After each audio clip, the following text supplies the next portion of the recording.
Hey guys, tonight we are embarking on a gentle, soothing exploration into the surprisingly complex, occasionally slightly dusty, and frankly potentially quite sleep-inducing history of the very thing you might just be nestled in right now: bedroom furniture.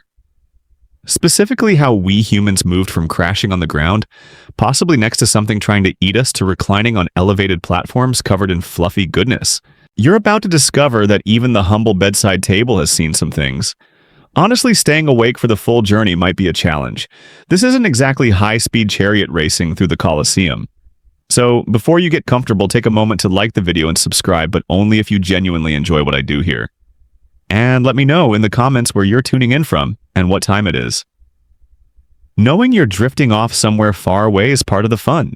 Now dim the lights, maybe turn on a fan for that soft background hum, and let's ease into tonight's journey together. Imagine for a moment thousands, maybe even tens of thousands of years ago. Forget Egyptian cotton sheets. Forget spring mattresses. Forget even a simple frame. When night fell and it got dark, really dark, not just city lights dimmed at dark, you had to find a spot. And that spot was probably the ground. That's it. The bare, sometimes lumpy, often cold, sometimes alarmingly squirmy ground. You weren't just on the earth, you were very much part of it for the night. You'd gather what you could. Maybe a pile of leaves you'd swept together with your feet, hoping it provided some minimal insulation against the damp earth. Perhaps an animal hide you'd worked hard to obtain spread out, offering a slightly less direct connection to whatever might be crawling beneath. Think primitive sleeping bag, but less bag, and more something draped precariously. You probably had companions, maybe family, huddled together, not just for warmth, but for sheer numbers against the unknown. Every snap of a twig outside your rudimentary shelter, every rustle in the dry leaves would jolt you just enough to check if dinner was attempting to eat the chef before the meal was served. Safety wasn't guaranteed. Sleep was hard-won. It makes your slight discomfort because your pillow is 2 degrees too warm. Feel just a touch dramatic, doesn't it? The world you slept in was loud. Crickets you didn't order. Nightbirds calling the distant howl of something best avoided. And the smells. Damp earth smoke from a dying fire you prayed. Stayed lit the raw scent of the wild, maybe even a faint whiff of whatever animal was using the same clearing earlier. Sensory overload, all while trying to power down for the night. Not exactly the relaxing aromatherapy vibe you might go for today. One mainstream historical fact that's widely accepted is that early humans going back hundreds of thousands of years used fire, not just for warmth and cooking, but also for protection. Sleeping near a fire helped ward off predators, making a slightly more secure spot on the ground feasible. It also meant smoke was likely a constant bedroom scent. Forget plug-in air fresheners, this was all natural and eye-watering. It adds a whole new layer to roaring fire ambient, doesn't it?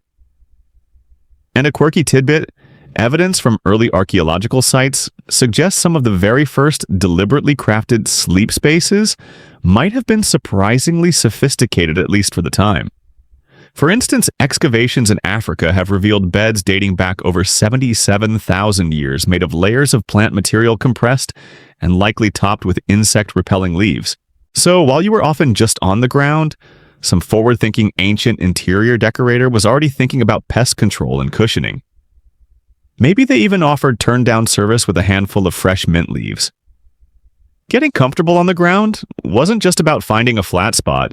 It was a strategic decision. Was it near water good but maybe attractants for thirsty creatures? Was it sheltered from wind, essential especially on a cold night? Was it far enough from where everyone was processing food? Let's hope so, for reasons both sanitary and scent-related. You had to choose your floor spot wisely, much like you pick a train seat away from the person talking loudly on their phone, but with significantly higher stakes. Historians still argue whether the move from constantly nomadic living to more settled campsites had a bigger impact on sleeping arrangements than simply discovering how to manipulate fire. Did having a semi-permanent base finally allow for the collection of enough material to build a proper multi-night sleeping layer?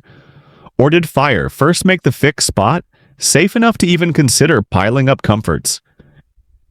It's a bit of a chicken or the egg scenario.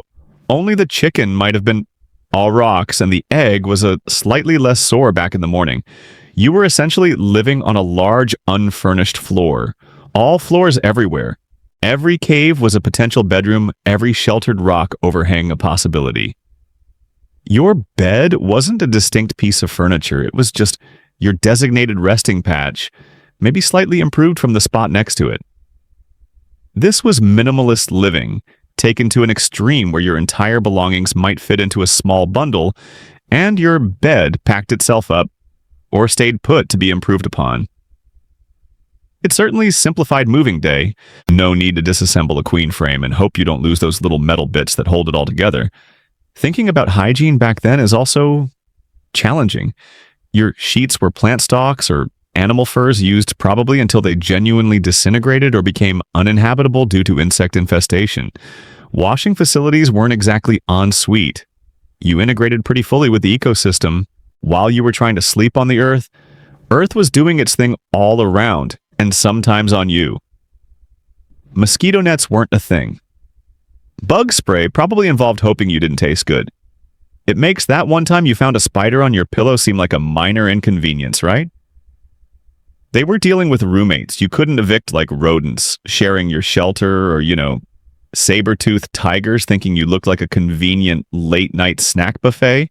So, a quiet night with just the sound of rain on your roof, and maybe a neighbor's distant TV luxury beyond comprehension for our ground-dwelling ancestors. So you've spent generations sleeping on the earth, integrating fully with whatever soil-type insect population and passing wildlife happened to be nearby. Your bedroom had no walls. You built no ceiling, you designed just whatever shelter nature offered, maybe augmented by some quickly assembled branches. You probably woke up covered in condensation, mysterious bites, or potentially, if you were unlucky, having rolled too close to last night's fire embers. Fun times. But then, slowly, subtly, you started experimenting. You noticed that sleeping on a pile of gathered leaves was slightly better than the bare ground. Then maybe you discovered that if you piled up more leaves, or better yet soft grasses or reeds, it was even better. It offered insulation, a bit more cushioning, and crucially lifted you a few precious inches above the coldest, dampest, and often crawliest layer of the earth. Think of it as the prehistoric equivalent of deciding you absolutely need a mattress topper. Because let's be honest, sometimes the base layer just isn't cutting it. This simple act of adding layers wasn't quite a bed yet, but it was the first step towards elevation. You were creating a deliberate sleeping surface, something distinct from the general floor. The motivations were painfully obvious and entirely practical. Stay dry when it rained. Avoid sleeping directly in puddles, reduce the chance of waking up with an insect marching across your face. And perhaps make it slightly less convenient for a snake or a larger, hungrier creature to treat you as a ground-level speed bump in the middle of the night. It was like upgrading from camping directly on the dirt to putting a thin foam pad down. Game changer, honestly. From simply piling up soft materials, the next logical leap, perhaps occurring over vast stretches of time and independent across different cultures, was to introduce structure to lift these materials further. Imagine finding a natural rock formation that provided a raised flat surface. Perfect. Then maybe mimicking that by arranging larger stones in a rectangle or oval and filling the center with those grasses and reeds. Or finding fallen logs and laying them parallel, then spanning them with smaller branches to create a rudimentary platform. This required more effort, true, but the payoff in terms of comfort and security was huge. Suddenly, you weren't just hoping for a dry patch, you were making one. You weren't just sleeping with the earth. You were elevating yourself above it. These early beds wouldn't look anything like what you have now, obviously. No headboards you bang your shins on, no complex spring systems. We're talking extremely basic construction. Picture a low frame made of woven branches or thick reeds, perhaps held together with the natural fibers. Or a platform built just a foot or two off the ground, using wooden stakes driven into the earth, topped with interwoven branches or mats. It's the IKEA of the Paleolithic or Neolithic era. Assemble it yourself, materials included if you can find them, and probably came with 0 spare parts and slightly ambiguous instructions only decipherable through trial and error. And no Allen wrench required, thankfully. A key advantage, especially in certain climates or areas prone to seasonal flooding or dampness, was escaping ground moisture. Sleeping on a slightly raised surface meant body heat didn't directly meet the cold, damp earth and cause rapid heat loss or condense moisture onto your sleeping surface. It also helped ventilate things a bit, potentially reducing issues with mold or rot in your carefully gathered bedding materials. Think of it as designing for air circulation centuries before anyone knew what air circulation was, purely through desperate practicality. One mainstream historical fact supporting this shift is the archaeological discovery of elevated hearths and platforms in very ancient human shelters, often interpreted partly as efforts to lift activities like cooking and sleeping off damp or insect-ridden floors. These weren't necessarily separate furniture pieces initially, but integrated parts of the dwelling structure. A slightly raised area in the back of the cave designated for sleeping. It wasn't just adding a rug, it was building a dedicated sleep zone into the architecture.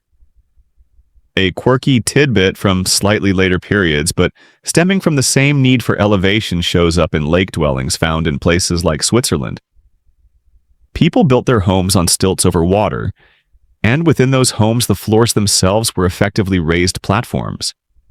Their beds would then be built directly on this elevated floor using bundles of straw or other plant materials.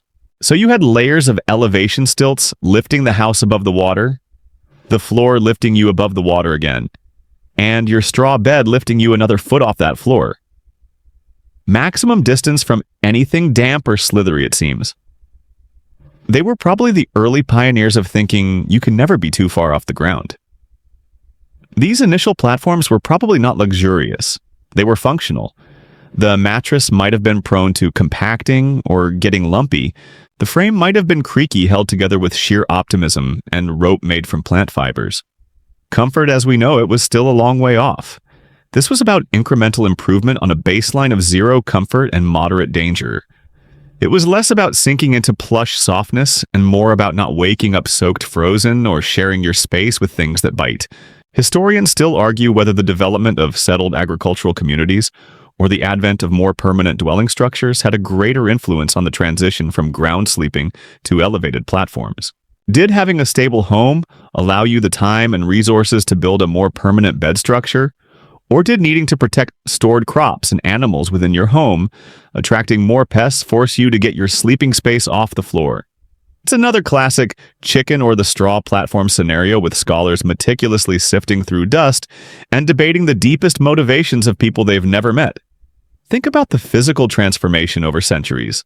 Your spine, previously molded to the uneven ground, might have slightly appreciated even a thin layer of dry plant matter. Your skin, previously directly exposed to whatever tiny organisms called the floor home, was now just slightly more shielded. It was progress. Humble, perhaps even painful by modern standards, but a profound change in the human sleeping experience. You were no longer sleeping on the land, but starting to create a micro-environment within your shelter, just for you and maybe your immediate family unit. This transition, moving upwards from the raw earth, wasn't about style. It was about survival practicality and a fundamental desire for a bit more security while you were at your most vulnerable. And compared to the bare ground, anything raised felt like a palace, even if that palace was basically a pile of dry leaves on some rocks. Alright, so you've managed to lift yourself off the ground. Maybe it's a platform of stones, a woven mat raised slightly on bundles of reeds, or even some basic poles forming a frame.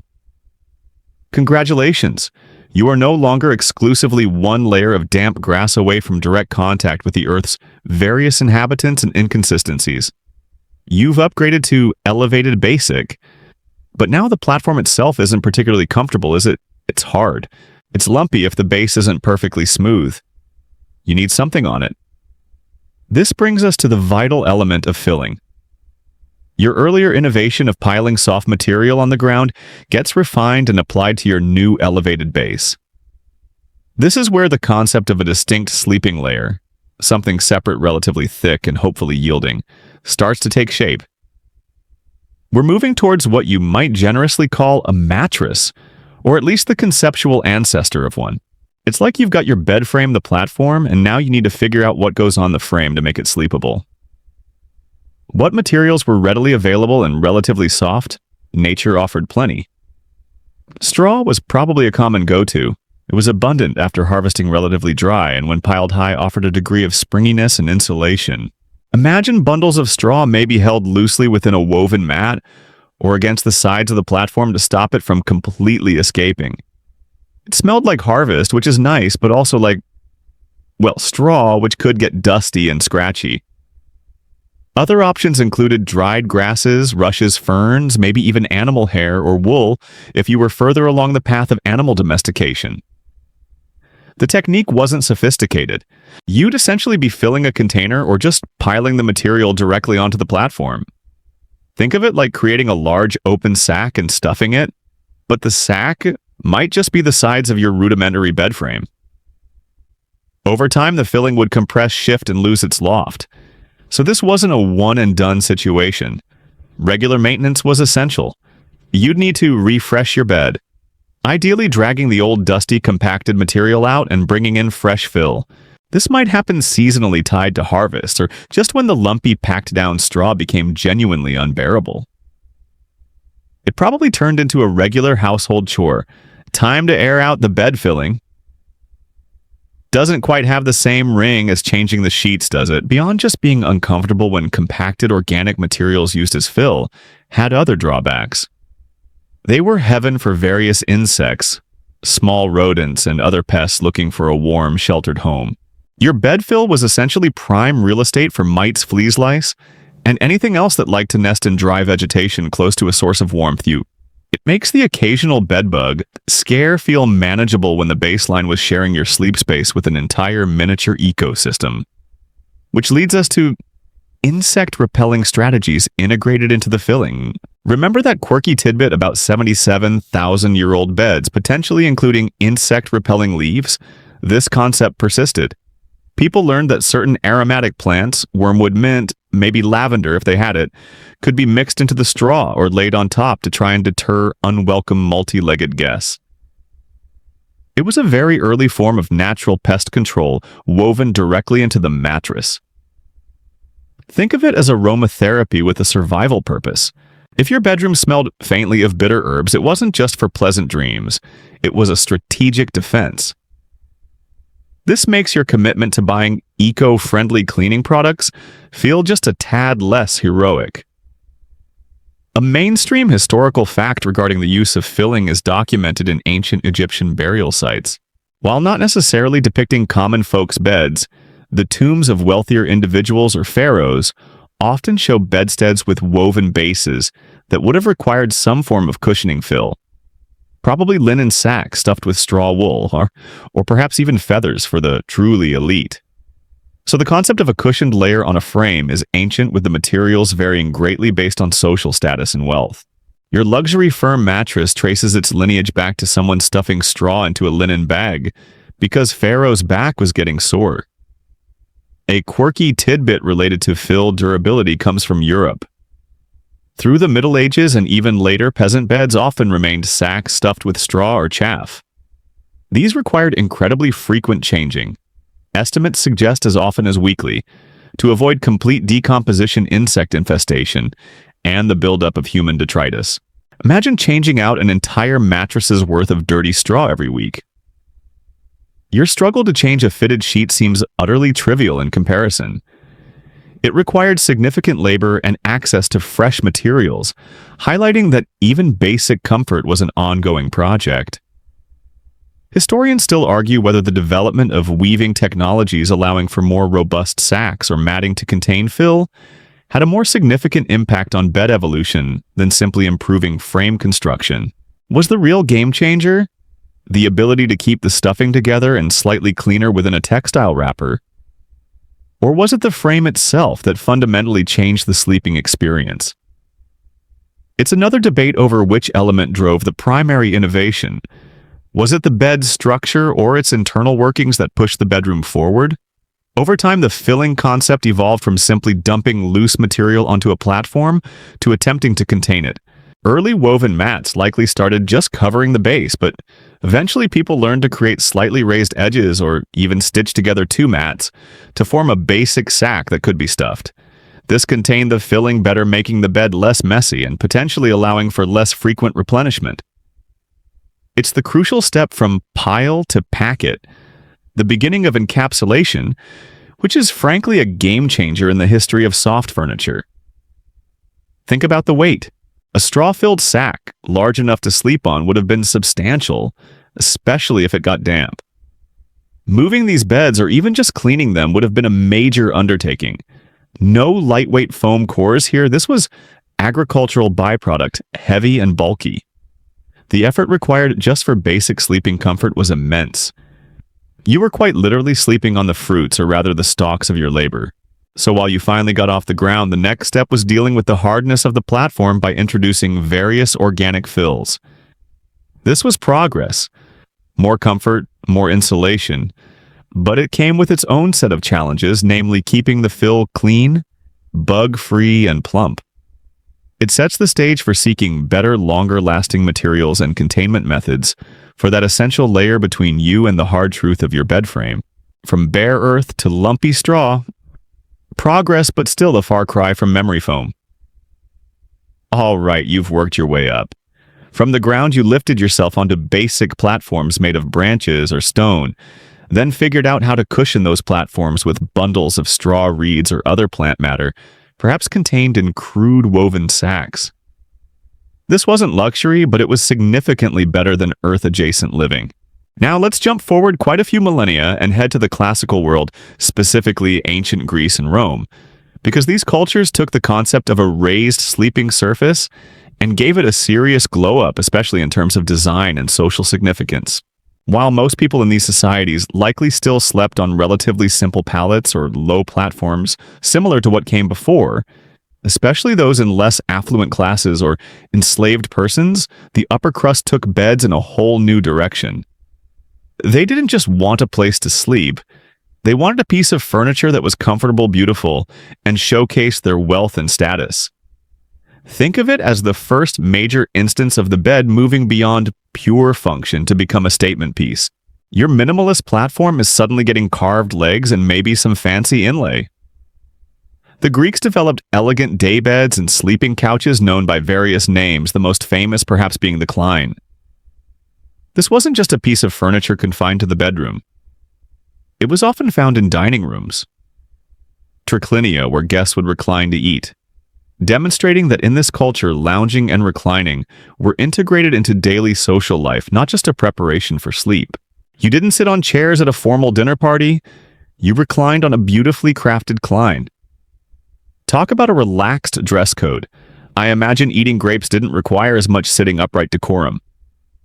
These Kleini were typically wooden frames, often beautifully crafted with carved legs and intricate details, sometimes even veneered with bronze, ivory, or precious woods for the super wealthy. The top surface was likely crisscrossed with leather thongs or webbing, creating a slightly yielding base, an early simple form of suspension preventing you from resting directly on a hard, flat plank. Over this would go the mattress, which would still be various types of stuffing. Straw, wool, possibly feathers for the truly opulent, often enclosed in a textile cover. Then came cushions and blankets, adding layers of comfort and color. When the Romans adopted and adapted much of Greek culture, they also embraced the Klein, which they called a lectus. They arguably took the luxury aspect even further. Roman lecti could be incredibly ornate, made of expensive woods like maple or citrus wood, inlaid with tortoise-shell precious metals and ivory. They sometimes had elaborately carved headrests, often sloping upwards, and footrests. A wealthy Roman home would have multiple types of lecti, the lectus cubicularis for sleeping in the bedroom cubiculum, the lectus tricliniaris for dining in the triclinium, and perhaps others for studying or socializing. This wasn't just about getting a good night's sleep. It was furniture that reflected social standing. The number and opulence of the beds you owned, especially dining beds, was a direct indicator of your status. Guests arriving for dinner wouldn't just admire your frescoes, they'd mentally appraise your lecti. Imagine your guests silently judging your IKEA sofa bed compared to their custom Italian chaise lounge. The pressure was on even back then. One mainstream historical fact confirmed by archaeology and ancient texts is the widespread use of the Klein and Lectus as versatile pieces of furniture used for sleeping, dining, and socializing among the upper classes in both Greece and Rome. Tomb art often depicts banquets where people recline on these elegant pieces, clearly demonstrating their role beyond just sleep. A quirky tidbit is that some Roman beds, particularly the more luxurious Lectus used for sleeping, sometimes featured high headboards and footboards, prefiguring elements that would become common much later. They weren't just flat platforms with cushions. They were developing distinct ends potentially to help keep bedding in place, or perhaps as early decorative elements. These headboards could be simple or intricately carved. They were designing furniture with a capital F.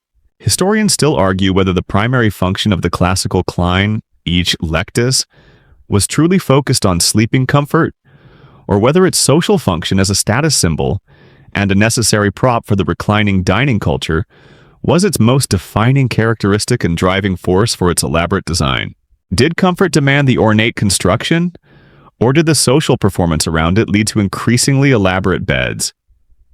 Was it function leading to form, or form facilitating function?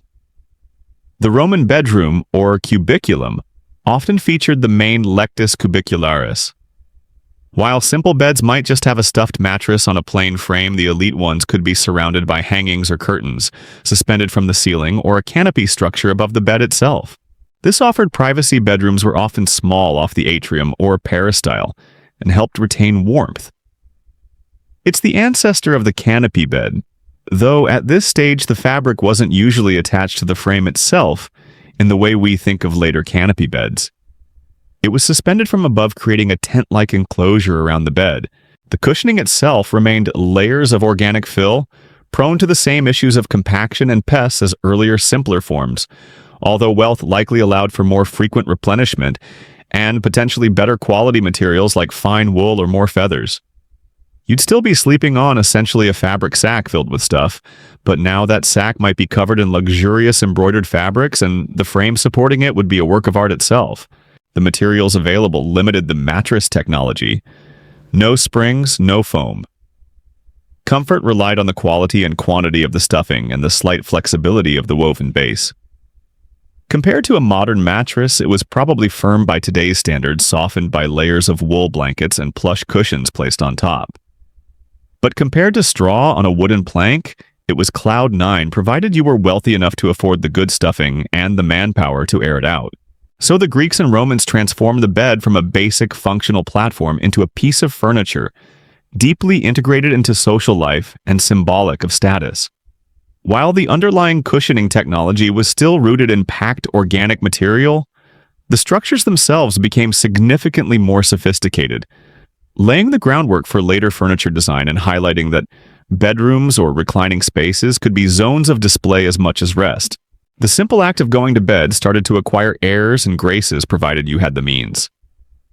So, you've had your moment of classical opulence, lounging on inlaid wooden couches, possibly fanned by slaves draped in fine linen, contemplating philosophical matters before drifting off on a sack of what might have been decent wool.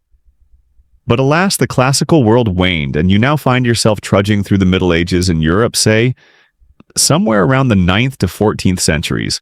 The general vibe has shifted from reclining ostentation to a more pragmatic approach to life and certainly to bedtime.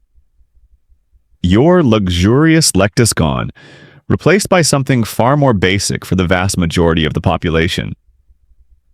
For most people during this period, the peasants, the craftsmen, even the lower ranks of clergy or soldiery, bedrooms as a dedicated private space didn't really exist as we know them. Your house, if you had one separate from the main hall or workshop, was likely small. People lived, worked, ate, and slept in the same space.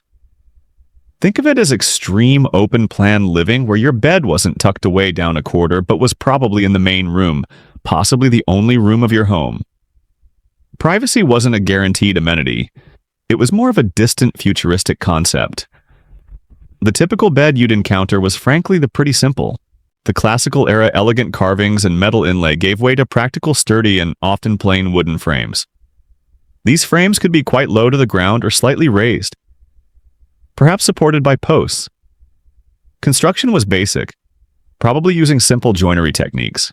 Nails existed but were expensive, so pegs, ropes, and simple mortise and tenon joints, think wooden pegs fitting into holes, were common methods for holding the frame together. It was built to be functional and durable, not decorative. And what about the mattress?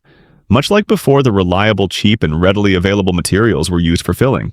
Straw and chaff, the husks from grain, remained common, often stuffed into simple sacks made of coarse linen or hemp fabric.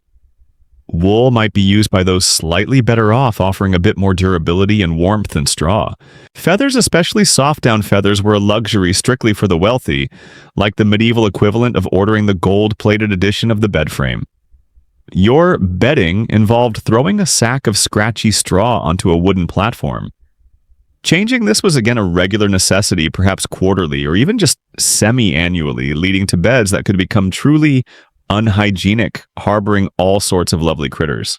If you think finding one bug in your modern bedroom is bad, imagine knowingly sleeping on a compressed, damp sack full of decomposing plant matter, shared with several other biological entities. Beyond the construction and materials, one of the most defining characteristics of medieval sleeping arrangements was the concept of sharing. Personal beds, specifically single ones for every individual in a household, were extremely rare for most people. Beds were designed and used collectively. Families slept together in one large bed, or siblings, apprentices, servants, and guests might share beds.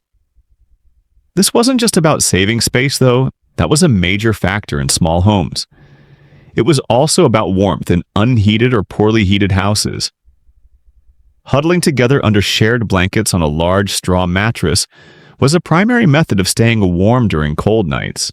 It makes deciding whether your partner's cold feet touching you is annoying seem rather privileged when the alternative was potential hypothermia. Imagine having to coordinate duvet tog levels with 4 other people. Think about arriving at an inn during your medieval travels. Your room wasn't assigned based on a single or double. You'd likely be allocated a space on a large bed in a shared room with other travelers, some of whom you'd never met. No snoring, please. Probably wasn't an enforced policy. Boundaries were non-existent. Personal space was a modern invention you knew nothing about. One mainstream historical fact is that communal sleeping in large beds was the norm across social strata, except for the very elite, and even some of them might share. Documents, illustrations, and manuscripts and inventories from the period show large beds described with multiple sets of bedding, clearly intended for more than one person, highlighting that this wasn't just a poor person's practice, but a standard way of sleeping. A quirky tidbit relates to that necessity of warmth and sharing. Some wills and household records detail specific blankets or bed coverings being passed down or listed among valuable possessions, sometimes noted as being made of durable, warm materials like wool or fur. While the mattress might be replaceable straw, a good quality warm blanket that multiple people huddled under was an item of significant value, representing not just comfort, but a tool for survival against the cold. So your argument over who gets more of the duvet has historical precedent. The person with the biggest claim to the valuable blanket got it.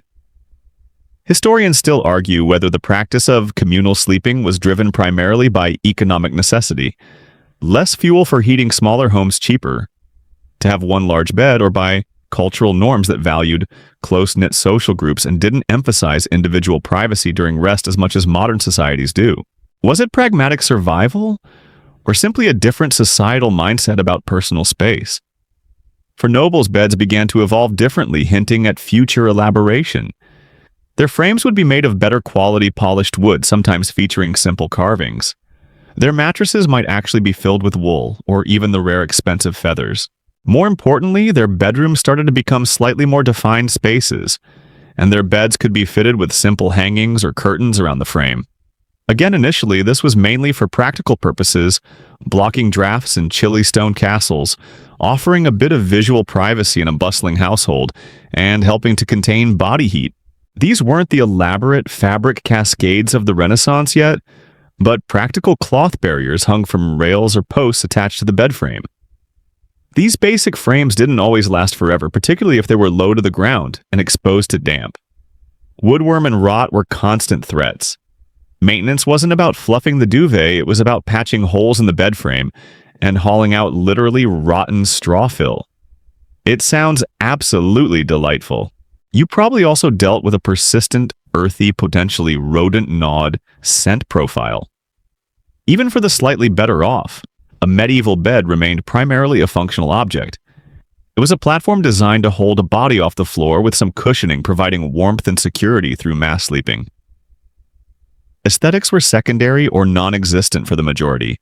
This period solidified the concept of a bed frame holding a separate cushion layer but emphasized utility and collective use over individual comfort or style. It was the era of the multi-occupant sleep sack support system. You've spent your medieval nights crammed onto a straw sack with your family, the dog, maybe a stray chicken if it was really cold praying the draft didn't get you, and that your snoring neighbor didn't wake the whole heap. Survival was the priority. Aesthetics weren't even on the list. But then the world started changing. Ideas flowed, wealth concentrated in certain hands, and a renewed interest in art, beauty, and personal display began to take hold across Europe. Welcome to the Renaissance, where the humble or not-so-humble bed was about to undergo a dramatic theatrical transformation. Your bedroom wasn't just a place to sleep anymore. It was a stage, and your bed was the main character. Suddenly, simply having a bed was old news. Now it was all about what your bed looked like, what it was made of, and how much money it screamed you had spent. This was furniture's high art and political statement rolled into one very large, often very heavy package.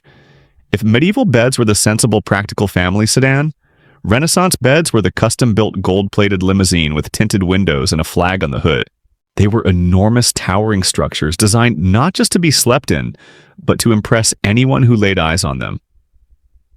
Frames, previously simple wooden rectangles, became elaborate masterpieces of carving and craftsmanship. Fine woods like oak, walnut, or even exotic imports were used. Posts grew thicker and more ornate, sometimes fluted, twisted, or covered in intricate carvings of foliage, mythological scenes, or grotesque figures. Headboards evolved into grand facades, panels displaying coat of arms, allegorical figures, or biblical scenes. They were architectural pieces scaled down for the bedroom. If you tripped getting into one of these, you weren't just stubbing your toe on wood. You were potentially damaging a historical artwork that cost more than your entire village made in a year. But the true glory of the Renaissance bed lay in its textiles. This is where fortunes were literally hung. Velvet silks, damasks, brocades, richly embroidered fabrics, and vibrant colors adorned the frame from top to bottom. You'd have curtains hanging from the canopy frame above, often double-layered, lighter for summer, heavier for winter. There were valances around the top edge, friezes around the lower frame, a rich coverlet spread over the mattress, and piles of luxurious cushions. These fabrics weren't cheap. Sumptuary laws sometimes tried to regulate who could even own certain types of cloth, showing how status was woven into the very material of your bed. Owning a bed draped in crimson velvet wasn't just comfortable, it was flexing hard medieval style. Forget needing an expensive car. In the Renaissance, you could judge a person's success purely by the volume and quality of fabric cascading from their bed frame. And then there was the canopy, the medieval practice of hanging curtains from the ceiling or simple rails to block drafts and offer minimal privacy, evolved into grand, often permanent wooden structures, integrated into the bed frame itself. The posts extended upwards to support a tester, a solid or fabric ceiling over the bed. From this tester, the elaborate hangings fell, enclosing the bed like a room within a room. These could be flat canopies or elaborate domed structures known as ceilings. This added immense presence to the bed and allowed for maximum textile display. Sleeping under one must have felt a bit like sleeping inside a very expensive tent that took a team of servants to pitch. The scale was imposing. These beds could be enormous, often 6 or 7 feet wide, and even longer, with posts soaring towards the often equally decorative ceiling of the chamber. They literally dominated the room they were in. This size was partly for status, but it also reflected continued, though perhaps less frequent, bed sharing among certain family members or close associates. Even among the wealthy, though individual luxury was increasingly prized. One mainstream historical fact from the Renaissance is the rise of the bedchamber, the camera or chambre, as a significant reception space for receiving visitors of rank, rather than just a private room for sleeping. Important personages would hold informal court or conduct business while seated or even reclining in their bed. The elaborate bed was essential as the focal point of this semi-public theater. Imagine having your morning coffee and taking important work calls while still visibly in bed. Yes, the royal decree. Just give me a minute to adjust my brocade pillows. A quirky tidbit is how valued the textiles of the bed were, sometimes more than the frame itself. Royal and noble inventories from this period often describe the bed linens, hangings, and coverlets in meticulous detail, noting the material, color, embroidery, and any precious metals used. These fabrics were portable wealth and could be stripped from the bed, packed up, and moved between residences or even bequeathed in wills separate from the bed frame. A dowry might include magnificent bed hangings. The framework was just scaffolding for the real treasure, the fabric. Historians still argue whether the increased focus on elaborate bed decoration in the Renaissance was primarily driven by the display requirements of courtly life and social hierarchy, or whether advancements in textile production and craftsmanship simply allowed for this level of ostentation to be achieved. Did society demand the lavish beds, or did technological capacity enable their creation, leading to a shift in social practice? Was it necessity for display being the mother of invention, or invention enabling a new form of expression and showing off? Maintenance for these beds was significant. Those vast quantities of fabric needed cleaning, or at least airing out and beating, and they attracted dust and moths like nothing else. The mattresses still relying on organic fills, though possibly better contained in quilted casings, paillasses filled with straw wool, or later horsehair. Softer feather mattresses or couche de plumes layered on top would need fluffing and changing. Plus, keeping the intricate carvings free of dust would have been a job in itself. These beds weren't self-sufficient. They were supported by an unseen network of servants. Sleeping in one of these architectural wonders must have felt simultaneously grand and potentially suffocating. The heavy fabrics enclosed you completely, trapping heat, useful in drafty castles. Maybe less so on a summer night, and blocking light and sound. You were sealed into your textile fortress for the night. On the other hand, think of the sheer sensory experience. The richness of the fabric textures, the deep dyed colors, perhaps the lingering scent of perfumes or sachets, placed amongst the linens to deter pests or simply make it smell better. It was immersive, deliberate, and worlds away from sharing floor space with livestock. So the Renaissance took the simple requirement of sleep and wrapped it in layers of wealth, status, and theatricality. The bed became the most important and often the most expensive piece of furniture in the home, especially for the elite. It was a physical manifestation of power and prestige, a backdrop for social interaction as much as a place of rest. You weren't just going to bed. You were retiring to your private stage, curtained off from the world, in magnificent style. This set a standard for bedroom luxury and display that would influence design for centuries to come.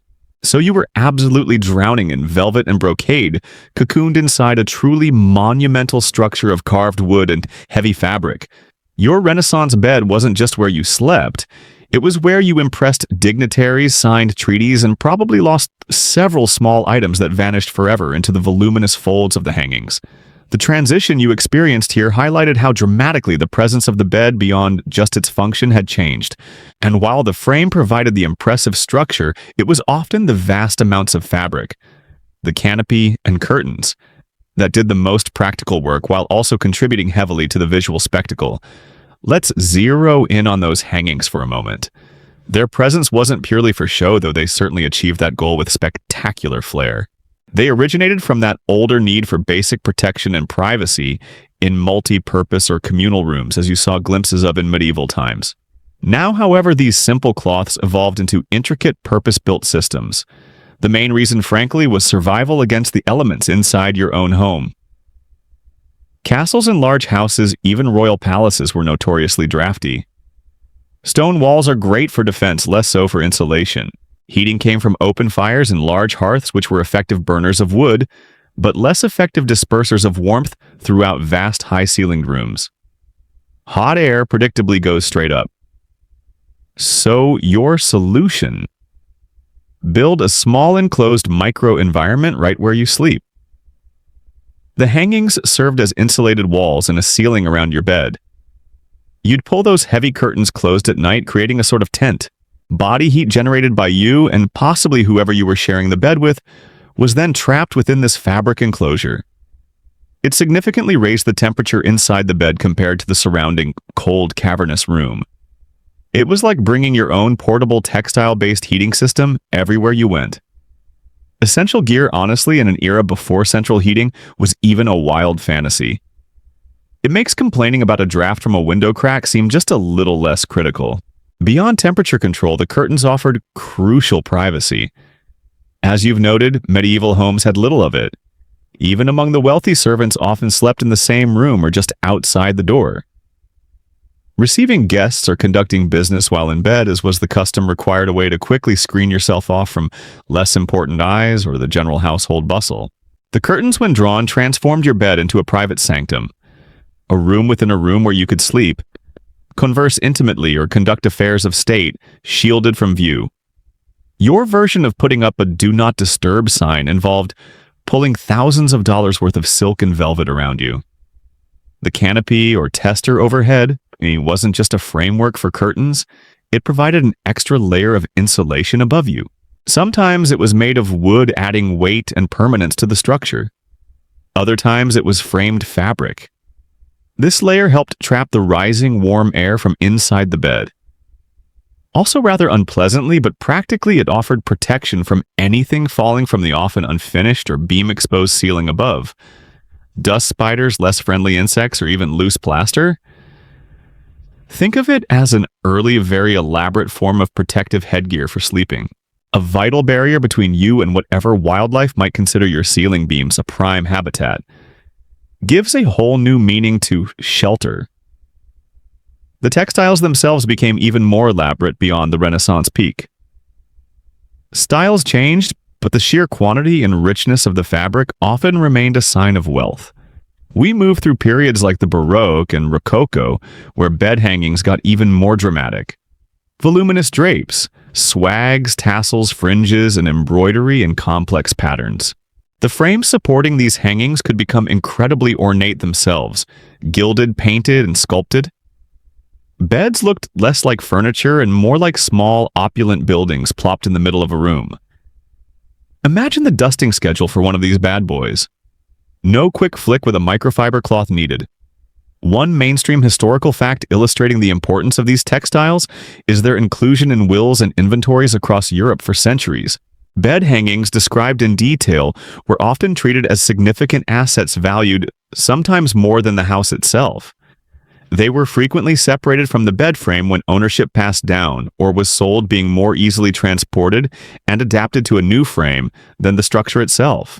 A quirky tidbit demonstrating how integrated and complex these fabric systems became is the existence of terms describing specific types and configurations of hangings, like the French lit à la duchesse, duchess's bed, where the canopy projected out from the wall and was supported only at the head, allowing drapes only at the sides and foot, giving a more open feeling compared to the fully enclosed four-poster. Or the lit à la polonaise, with a small canopy supported by curved rods from the bed frame, giving a lighter, more airy feel to the hangings popular later in the 18th century. People got seriously creative with how fabric draped over a bed frame. It was high design, often named after royalty or fashionable figures. Historians still argue whether the persistent dominance of beds with extensive hangings throughout several centuries was primarily due to practical needs like warmth and privacy in existing hard-to-heat buildings, or whether it became largely a matter of tradition and status, symbolism that outlasted the initial practical justifications maintained, because wealthy people expected a grand, imposing bed with elaborate textiles. Was the continued elaborate design purely functional, or was it adherence to fashion and status quo? Think about the sensory experience again. Pulling those heavy curtains could plunge the bed space into near total darkness, ideal for blocking out morning light or the flickering lamps of household activity outside. The fabric muted sounds from the room, creating a muffled, quiet haven. Inside, the air would feel warmer and stiller. The dominant smells would be the enclosed textiles themselves, perhaps faintly perfumed or just carrying the scent of stored fabric, and the enclosed breath of the occupants. A totally different microclimate from the rest of the room.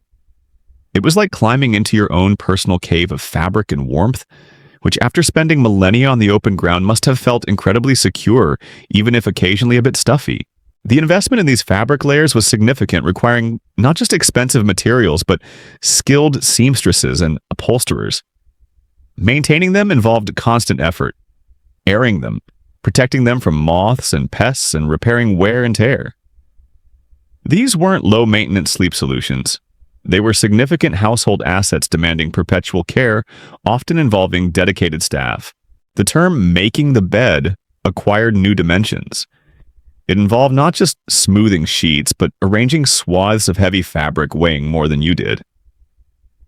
So while the Renaissance introduced the idea of the bed as theater, the subsequent centuries solidified and elaborated on the textile shell, the canopy, and curtains, proving their worth not just as status symbols but as essential pieces of environmental control in a drafty world, and necessary tools for privacy in less private homes. This emphasis on enveloping the bed in fabric created the iconic look of beds for several hundred years, and highlights the long, intertwined history of sleep furniture and textile arts. It's hard to imagine now needing yards and yards of expensive fabric just to stop your teeth from chattering at night. All right, you've survived the Renaissance theatrical production and several centuries wrapped up in incredibly expensive and thick curtains, successfully fending off drafts and judgmental stares while conducting business in bed. Those fabric cocoons defined beds for ages, symbolizing warmth, privacy, and luxury. But history, much like your restless leg syndrome in the middle of the night, keeps moving and changing things. We approach a period of rapid technological advancement and societal shift to the Industrial Revolution. And it brings significant changes not just to factories and transportation, but also surprisingly to your bed. Suddenly, new materials become widely available and affordable thanks to mass production techniques. Most notably metal. Up until now, bed frames have overwhelmingly been made of wood. Solid, reliable wood, sometimes carved, sometimes plain, but wood nonetheless. Metal existed but was expensive and not commonly used for entire bed frames, maybe just small structural bits or decorative elements. But with advancements in iron and steel production, shaping and working metal becomes easier and cheaper. Enter the metal bed frame. Initially, these might have mimicked wooden designs, but quickly they started taking on shapes and forms uniquely suited to metalwork. Wrought iron beds with elaborate scrolled headboards and footboards became popular, particularly in the 19th century. Cast iron allowed for even more complex decorative molding. Brass beds with their polished, shiny surfaces became highly fashionable later in the century, offering a clean, sometimes minimalist look compared to the heavy, dark wood frames and overwhelming fabrics of previous eras. These materials were more durable than wood in some ways, less susceptible to woodworm, though they had their own issues like rust or requiring polishing. But it wasn't just the material of the frame that changed. The structure supporting the mattress also saw innovation. While basic wood slats or rope lacing had been used, the development of wire mesh or simple metal spring supports became possible. This provided a more consistent and often more flexible base for the mattress than plain wood boards or tightly stretched rope. It offered a new level of potential comfort and support underneath the traditional stuffing layer. Think of it as the first inkling of something potentially bouncy happening below your sack of straw. And speaking of the mattress fill, while straw and other plant fibers hung around, particularly for the less affluent other options, became more widely available thanks to industrial processes and increased trade. Cotton batting became common. Later, even more processed materials could be used.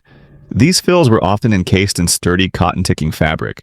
While they could still compact the availability of mass-produced fabrics for casing and mechanical processes for processing fibers, made creating and maintaining mattresses easier and cheaper than hauling in and out literal piles of agricultural waste.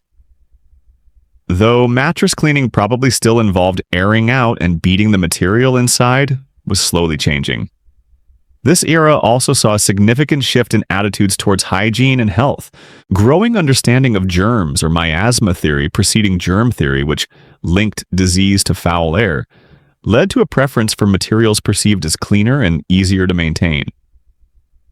Heavy fabric hangings previously essential were sometimes seen as traps for dust, dirt, and bad air. While four-poster beds with hangings persisted among the wealthy for some time, especially clinging to tradition, there was a growing trend, particularly among the rising middle class, and in hospitals or institutions towards simpler metal beds. These were easier to keep clean, harder for pests like bedbugs to hide in, though not impossible, and felt more modern and hygienic. Imagine advertising a bed as easier to bleach, which is essentially what the hygiene focus led to. The decline of large formal bed hangings meant the bed became less of a room within a room, and more an open piece of furniture placed in the room. This altered the aesthetic of the bedroom. It could now feel more spacious and less enclosed. While decorative elements persisted in metalwork, all those scrolls and brass knobs, the sheer visual weight was less than tons of gathered fabric. This paralleled changes in architecture and interior design, moving away from heavy draped styles towards lighter, airier interiors. One mainstream historical fact from the Industrial Revolution relevant to beds is the significant impact of the ability to mass-produce uniform components, particularly from metal. This made furniture like beds more accessible to a wider segment of the population than ever before. While custom-made beds still existed, a factory could produce numerous metal frames with identical parts, driving down costs. A quirky tidbit demonstrating this transition in attitudes and materials is the emergence of furniture and bedding catalogs in the late 19th century. You could browse pages of metal or simplified wooden bed frames, with standardized mattress sizes offering a degree of choice and accessibility unthinkable in previous centuries, where furniture was largely bespoke or locally crafted based on limited availability. You could order a bed frame from a catalog delivered by train like ancient Amazon, but for furniture. Historians still argue whether the public's preference for simpler metal beds was primarily driven by genuinely increasing concerns about hygiene and sanitation facilitated by new materials, or whether it was more a matter of changing aesthetic tastes away from elaborate historicist styles towards modernity and new wealth showcasing via factory-made items. Did health lead to taste, or taste led to adopting clean aesthetics? The new production methods also affected the size and standardization of beds. While bespoke sizes existed, factories could produce frames in more uniform dimensions.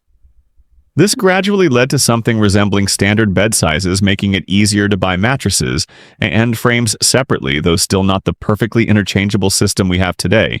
It's the birth of twin, full and ditto, and eventually queen and king, starting with slightly less grand versions. Your mattress suddenly had expected dimensions, a revolution, after millennia of beds being whatever size you needed could build. This period marks a crucial transition. The bed started to move away from being primarily a grand, multifunctional center of the house and retreated towards becoming a more private piece of furniture, confined mainly to the dedicated bedroom. Its form became simpler, more streamlined, reflecting industrial efficiency and a growing focus on hygiene. While comfort improved with better bases and fill materials, the next leap in mattress technology, proper springs, was just around the corner, further capitalizing on the metallurgical advances of this era. But for now, you were transitioning from a fabric fortress to a metal framework, signaling a clean break pun intended with the past. You've traded your layers of sumptuous but slightly dubious organic filling and potentially pest-infested fabric hangings for a simpler existence. A bed frame often made of clean hard metal supporting a mattress likely stuffed with cotton or similar fibers over a basic spring base or wire mesh. Hygiene became a selling point, streamlined to design a new aesthetic possibility thanks to factories. You thought you were modern, liberated from drafts and bedbugs. And you were compared to sleeping in a literal straw pile under heavy drapes. But this journey through time isn't done bringing new shapes, materials, and ideas to where you rest your head. Let's roll forward through the early 20th century and into the post-World War II era. The world changes rapidly again. Not just industrial processes refine and accelerate, but new synthetic materials developed during wartime or through industrial chemistry start making their way into consumer goods, including furniture. Wood remains popular, but often in simpler, cleaner forms, and new methods of working with wood like plywood and particle board become common, allowing for different construction techniques. Metals persist, but finishes and styles evolve. But the real revolution, it starts quietly, often tucked away inside the furniture. Foams. Synthetic foams like latex and then later polyurethane begin to be used in furniture manufacturing initially for cushioning in chairs and sofas, but eventually making their way into mattresses and bed design. These materials are consistent, durable, lightweight compared to bulk fibers and can be manufactured with specific properties like varying degrees of firmness or bounce. Your concept of a bed gets a radical upgrade from a sack of stuff on a platform to carefully engineered layers of different materials. Simultaneously, aesthetic tastes in architecture and interior design swung towards modernism.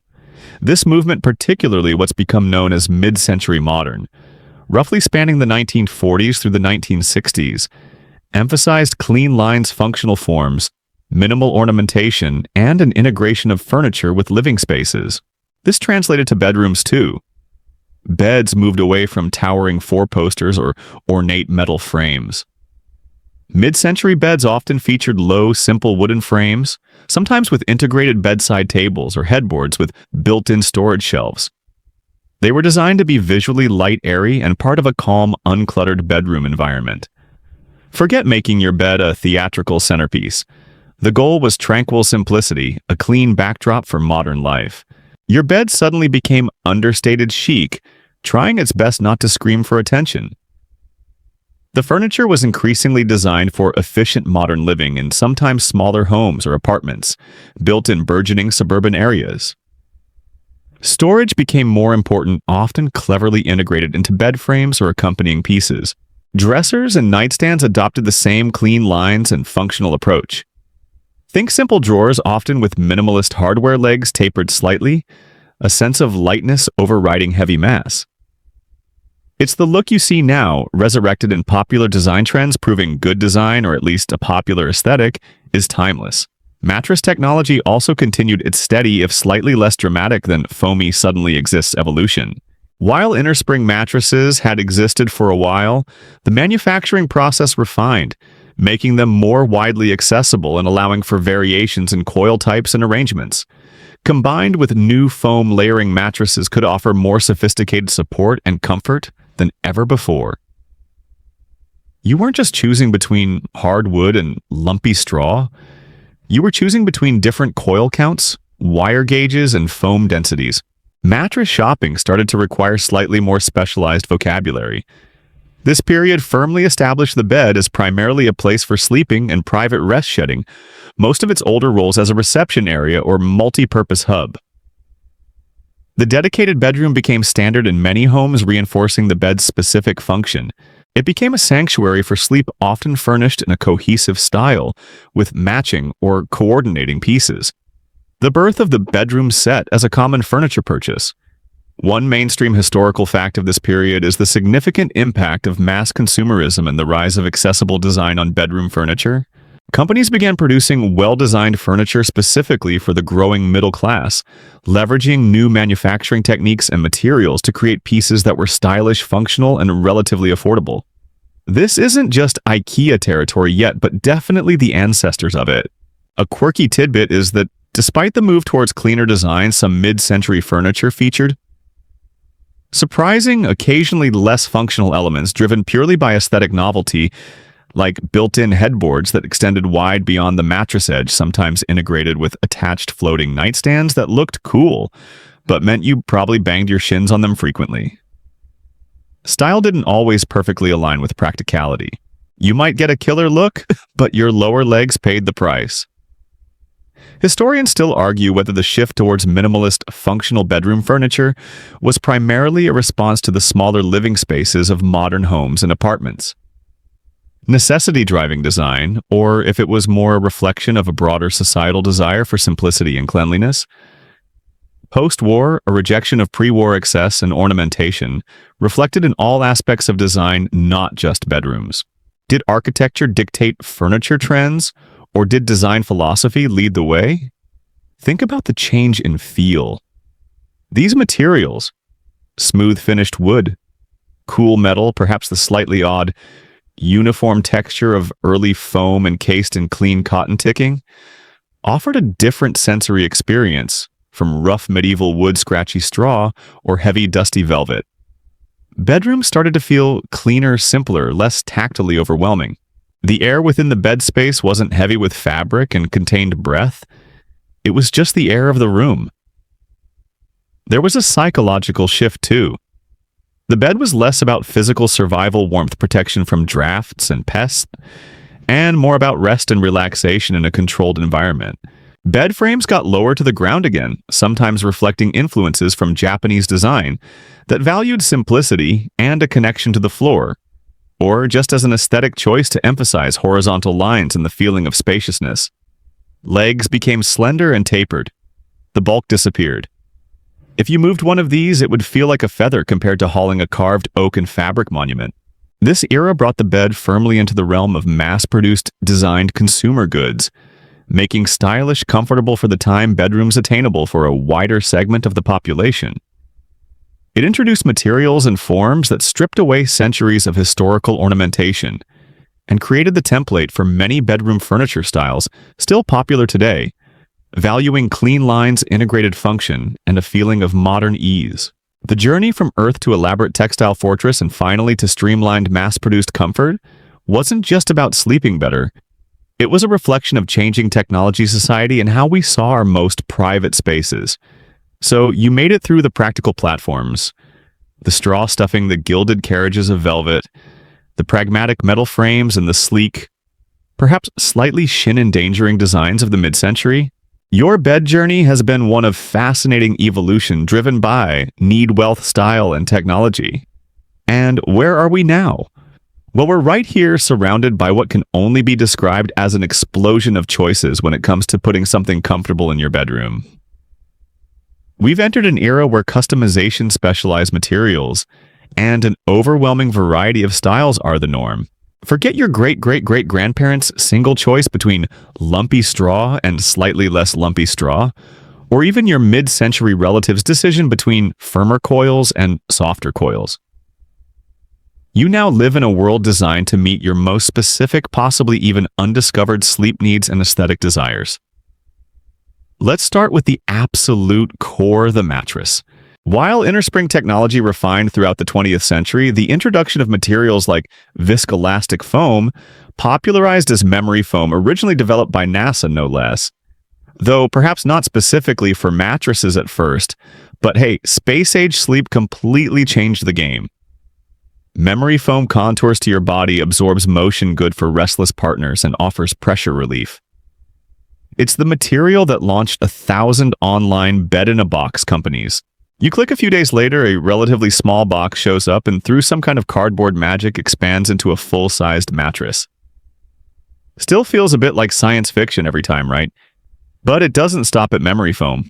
Now you have latex foam, natural or synthetic, known for bounce gel-infused foams, supposedly for cooling hybrid mattresses. Combining springs and foam layers for the best of both worlds. Airbeds with adjustable firmness mattresses, zoned for different body parts, and even mattresses with built-in temperature regulation systems. The level of specialized material engineering just to help you sleep an extra half hour is frankly staggering. You don't just pick a mattress anymore. You enter a potentially dizzying world of foam densities, coil counts, material infusions, and sleep science jargon. Remember stuffing straw sacks? We've come a long way. Bed frames, too, have splintered into 1,000 styles and functionalities. The low platform beds of the mid-century endured and evolved, offering clean lines and removing the need for a box spring. Divan beds, essentially fabric-covered boxes, offer discrete storage underneath. Metal frames remain often in minimalist designs or sleek modern forms. Wooden frames range from classic panel beds and charming sleigh beds, the type that looks like it's meant for St. Nick, or at least a cozy winter cabin, to rustic live edge designs. Upholstered bed frames, sometimes massive tufted statements, add softness and a focal point to the room. You can have a headboard with built-in lighting, USB ports, Bluetooth speakers, or even massage features. Your frame isn't just holding up your mattress, it's actively participating in your sleep and entertainment needs. You could basically never leave the bed provided someone brings you snacks.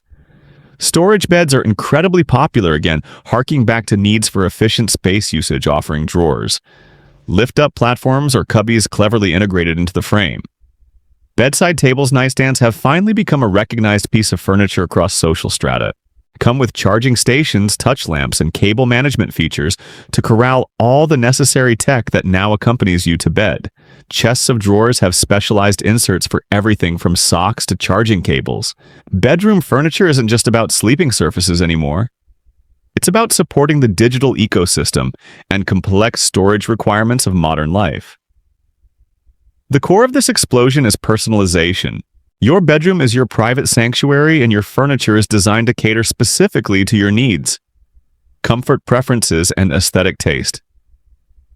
You can get adjustable bed bases that let you raise your head, or feet recommended for everything from reading to alleviating snoring. Though results may vary, especially with that medieval snorer. You can often choose from dozens of fabric or finish options for frames and upholstered pieces. Retailers offer bedding sets, coordinating everything from sheets to decorative pillows, designed by professional stylists to save you the agony of choosing throw cushions yourself. It's about building a sleep environment precisely tuned to the individual occupant. One mainstream historical fact characterizing this era is the sheer scale and global nature of the modern furniture industry, allowing for incredible variety at diverse price points. From bespoke handmade pieces to incredibly affordable flat-pack furniture giants, global supply chains and manufacturing capabilities mean you have access to a vast range of styles, materials, and innovations originating from all over the world. Your modern bed is often the product of design in one country, materials sourced from another, manufacturing in a third, and purchased from a store with origins in a fourth. A quirky tidbit that reflects the current trajectory, the rise of smart bedroom furniture and accessories. Beds with built-in sleep trackers that monitor your movement, breathing, and heart rate. Climate-controlled mattresses or mattress pads that can warm or cool specific zones of the bed. Alarm clocks integrated into nightstands that use light simulation. Even dressers or closets with integrated steaming or drying functions. Your bedroom is becoming less about just resting and more about optimized, tech-enhanced biological maintenance and wardrobe preparation managed via your smartphone. Just try not to get caught scrolling bed history videos on your smart headboard display when you're supposed to be asleep. Historians or future historians looking back still argue whether this hyper-focus on individualized sleep, comfort, and technologically enhanced bedrooms genuinely leads to better rest and well-being, or if the sheer volume of choices, the constant introduction of new must-have sleep tech, and the blurring lines between rest space and tech hub actually contribute to increased anxiety, decision fatigue, and ultimately worse sleep hygiene for many. Are we sleeping better, or just tracking our lack of sleep more accurately? Think about the sensory experience of the modern bed. It's less about natural fibers and earthy smells and more about engineered consistency. Smooth, often cool or temperature-neutral fabric casings. A feeling of controlled support, whether it's the consistent pushback of foam or the targeted response of hybrid springs. The potential whir of tiny fans, the soft glow of integrated lights, the comforting weight of layers of mass-produced bedding. It's a sterile, controlled, optimized comfort designed in a lab as much as on a drawing board.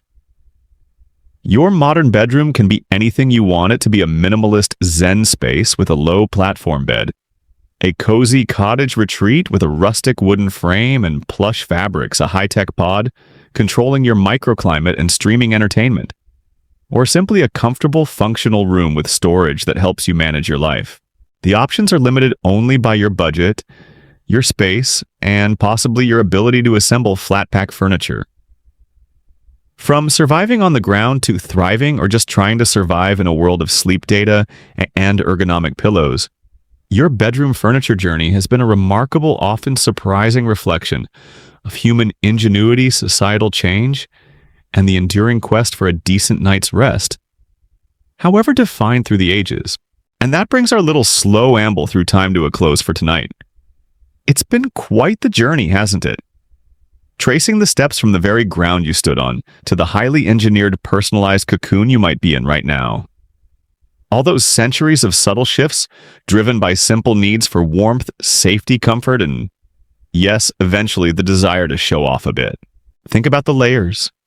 The earth, the leaves, the woven mats, the straw sacks, the wooden planks, the carved posts, the vast cascades of fabric, the cold, clean metal, the bouncing springs, and the strange conforming magic of foam. Each a tiny incremental step towards whatever level of sleepy satisfaction you hopefully find tonight. As you settle deeper into your mattress, supported by its carefully designed layers, resting on a frame that likely requires significantly less assembly than some of its ancestors required just for cleaning, take a moment to appreciate this quiet little corner of history. It's the story of human persistence, of making do with what was available, of constantly trying to make the most vulnerable hours of the day just a little bit better, a little safer, a little softer. Let the thoughts of ancient drafts and lumpy straw fade now. Focus on the present moment, the feel of your own bedding, the secure presence of your own personal sleep haven. Breathe slowly, in and out. The history can wait until tomorrow. Your bedroom is your space now. Feel the support beneath you, the softness around you. Allow yourself to drift down deeper into comfort, heavier with calm. The ground is far below now. You are lifted, cushioned, safe. Let the quiet settle in. Sleep calls, gentle dreams await.